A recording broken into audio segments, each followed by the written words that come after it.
Alright, welcome back to the channel, everybody. It's me here, and in this video, we talk about how to master your content workflow with Notion.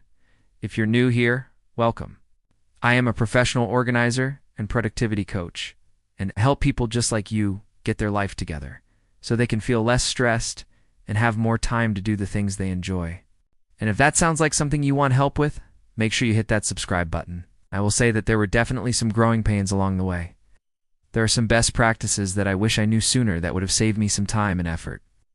This is something that I did not do at first, and it really bit me in the butt.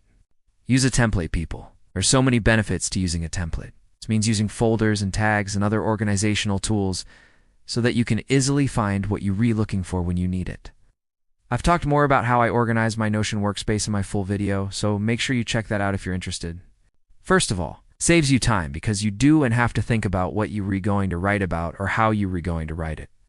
I hope these tips have been helpful, and I hope they've given you some ideas for how you can use Notion to streamline your content creation process. Until next time, friends, I wish you all the best in your organizing and productivity journey. You can just use the template and fill in the blanks. It also helps you stay consistent with your writing because you have a structure to follow. And finally, it helps you produce higher quality work because you're not starting from scratch every time. If you're interested in using my content calendar template, I've included a link below. A content calendar is an easy way to plan out your blog posts or videos or podcasts or really any type of content that you're recreating. And it keeps all of your ideas in one place so that when it's time to write, you already know what you're writing about.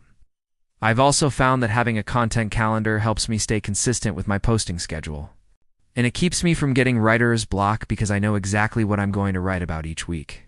But better late than never, right? Alright, let's dive into this whole Notion thing because I know it can be really overwhelming at first. Notion is one of those programs that has the potential to replace a lot of different software programs that you're probably already paying for. I'm talking things like Evernote or OneNote or Google Docs or even project management software like Asana or Monday.com. The potential is really there. But in order to take advantage of it, you need to understand how to properly structure your Notion workspace so that it works for you and serves you well. I've been using Notion for almost 2 years now, and I've spent hundreds of hours in there building out my own personal productivity system.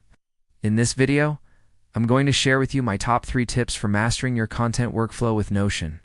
And by the way, if you want to see my full video where I show you exactly how I use Notion to organize all aspects of my life, you can check that out over here.